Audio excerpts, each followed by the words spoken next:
A white woman calls the police on a black adopted teen in a parking lot, only to be left speechless when his mother shows up. "Hands where I can see them." The order cut through the quiet parking lot like a blade.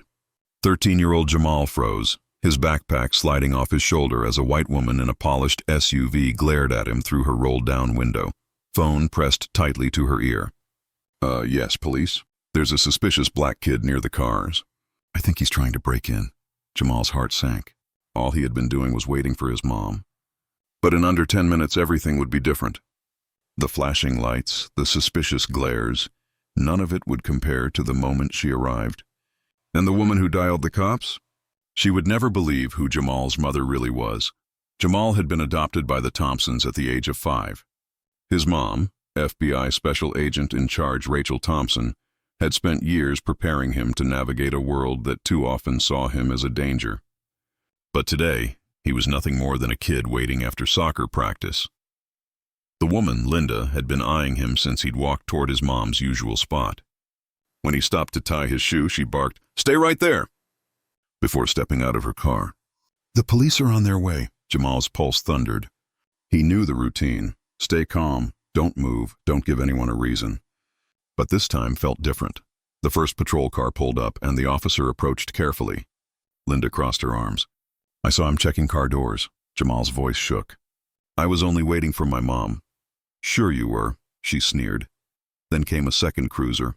More questions, more stares. Until suddenly, a black SUV screeched into the lot. The door swung wide, and out stepped a tall, commanding woman in a sharp suit, her badge gleaming in the sunlight. "Special Agent Thompson, FBI," Jamal's mother announced, her voice cold as steel. "Why are you interrogating my son?" Silence crashed down.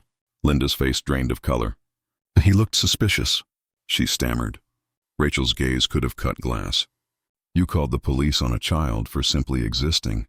Jamal's eyes stung. He just wanted to go home. The officers straightened, suddenly deferential. One tried to speak. "Ma'am, we were just—" "I know exactly what you were doing." Rachel cut him off. Then, turning to Linda, she said sharply, "You're lucky I don't charge you for filing a false report." Linda recoiled, shrinking back into her car. Jamal let out a shaky breath. His mom squeezed his hand gently. "You okay?" she asked. He nodded, but the heaviness of the moment clung to him as they drove away. Behind them, Linda stood frozen in the lot, silent. For the first time, she didn't see a threat. She saw power, and that changed everything. If this story moved you, hit that like button and drop a karma in the comments. And if you want more stories where justice gets served, check out the playlist on your screen now. You won't want to miss what comes next.